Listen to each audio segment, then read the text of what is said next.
You cannot be boring while practicing recall with your dog. What dog wants to leave an exciting smell or a squirrel for this? Come. Nobody wants to return to that. Instead, think of ways that you can entice all of your dog's senses and drives to make it fun and worthwhile for them to return to you. I'll show you. Rudder, come.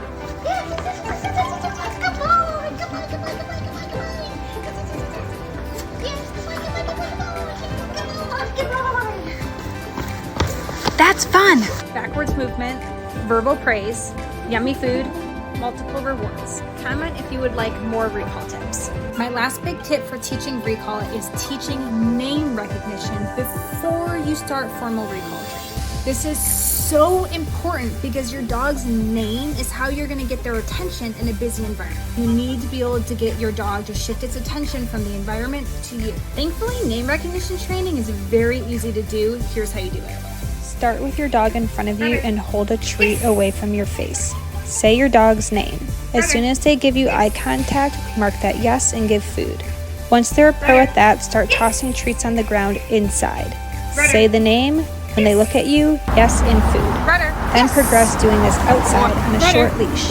Consistency is key. Once they're really good at that, transition to a long line. Here Rudder's off leash because he's already off leash trained. My 2 other big tips for teaching recall are already posted. There is a squirrel. Here is my Springer Spaniel, always on impulse control. People will say it's because he's wearing an e-collar, so I will take it off. Break. Giving him his release command. You know he saw the squirrel, but always on impulse control. Just stays with me. And now he's back to just doing that. Collar's still off. Squirrel's still there. He's not even looking at the squirrels. He's just looking at me wagging his tail. Engagement. Relationship. I put a lot of time and work into this dog to get this result. It's worth it. And no, he did not get excited when this came off. He gets excited whenever he thinks that we're gonna change up the scenery or go do something new. So I took this off and he was like, oh, what does that mean? What are we gonna go do? And then he saw that we're staying here, and so he settled back down. E-collars. There's a difference between teaching with an e-collar and teaching the e-collar. The first one, not good. To me, teaching with an e-collar means that you are teaching a dog something new only with this. Teaching the e-collar means your dog already knows that command. You're just teaching them how this works with that command. Really, really, really worrisome to me when I see people teaching recall with an e-collar.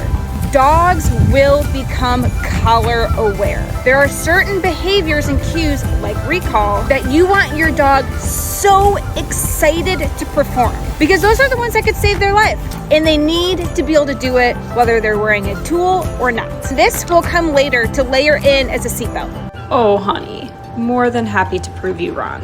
Here is my Springer Spaniel, a breed meant to flush birds, working around a large flock of pigeons with no e-collar. Could your dog do this? Enjoy! Name recognition.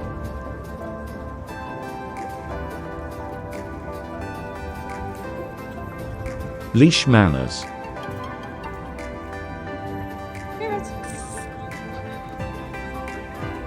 Engagement. Down.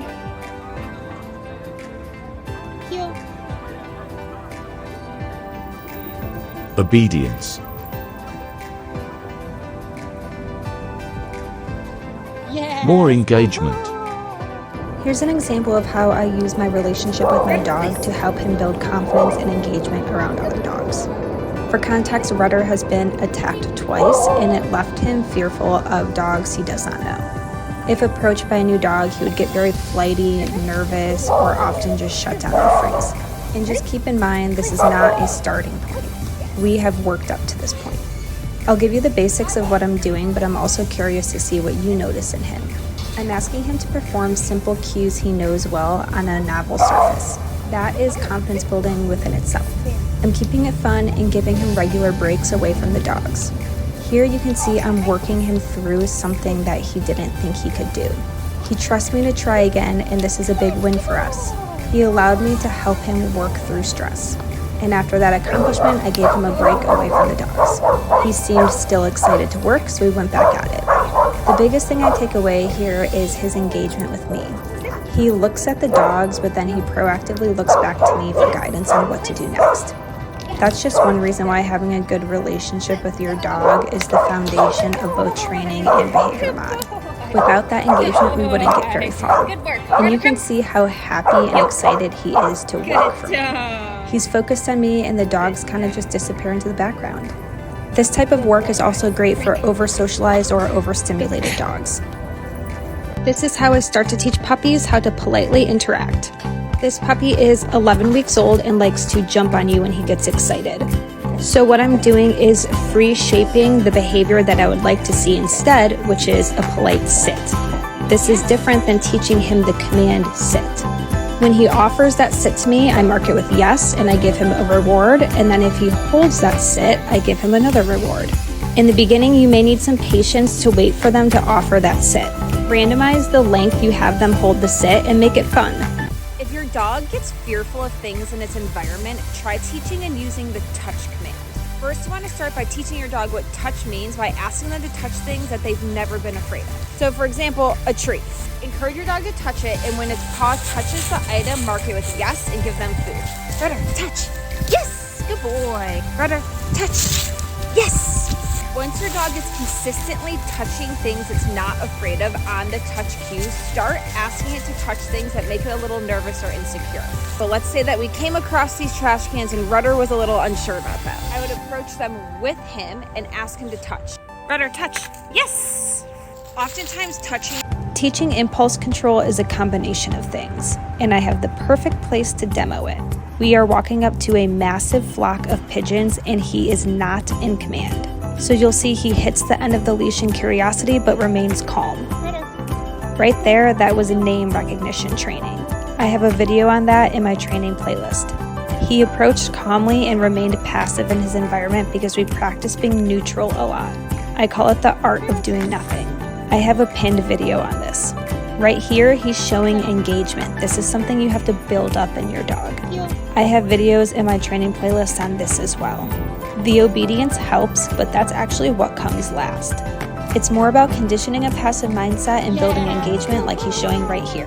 Interacting with the object will help the dog realize it's nothing to be afraid of and will boost their confidence. Here's what you need to keep in mind though. Never force your dog to touch anything. By doing so, you can create more stress, more fear, and hurt your relationship. If they're really fearful, let it go and try again another day. One of my biggest tips for teaching recall is use a leash. If your dog is not on a leash, you have no way to get your dog's attention and enforce your recall. So your dog learns that it can just blow you off. Every time your dog is allowed to blow off your recall, you just took 20 steps backwards. Start with a 15-foot long line, then a 30, then a 50, then a 100. When your dog's recall is looking solid, you can try transitioning to a retractable leash. But whatever you do not let your dog off leash until it has a reliable recall. And remember, if you have a fenced-in backyard and your dog is out in the yard and not on a leash, do not use your recall word. Save it for the times where you know you can enforce it. Otherwise, you're just diluting it and it loses value. Instead, use something else like puppy, puppy, puppy, or shake a bag of treats. Training shouldn't stop in bad weather. Rudder, middle. Often you need your training the most in bad weather. Heel. I don't want to be pulled over on ice or have my dog running away in the rain. You know what I mean? Train for real life. Do you know what your dog likes? Here's how I can tell what my dog likes. This is him, how he acts when he's off leash in just like a normal open area. Sniffs, wanders around. Now I'm gonna bring him to tall grass. Do you see his tail and how much more excited he's acting? This is what he likes to do. And it's relevant to his breed. He's a Springer Spaniel. They're meant to work in high grasses to flush birds. So knowing that, for me to enrich and fulfill him, I don't just look for places where we can do off-leash time. I look for places where he will have the opportunity to go into tall grasses and foliage to do what he was bred to do. What enriches your dog? No e-color on my dog, and I recall him just with name recognition. Rudder! Yes, good boy!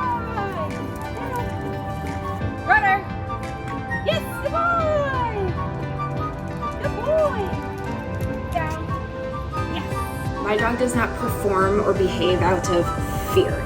He performs actually with excitement thanks to all of the hard work I've put into training him with positive reinforcement methods and building our relationship. A dog trainer who had my dog for 10 days told me that my dog has some of the best obedience he's ever seen in a pet dog, and that person obviously wasn't me, so Rudder had no reason to be scared of him, and that dog trainer never put an e-collar on him while he had him, so you're wrong. This is one of my puppy clients who is growing up in an elevator building downtown. Elevator manners are very important, so we're starting to shape the middle command. Watch these 2 clips, and in the comments, can you guess what training feedback I gave his owner?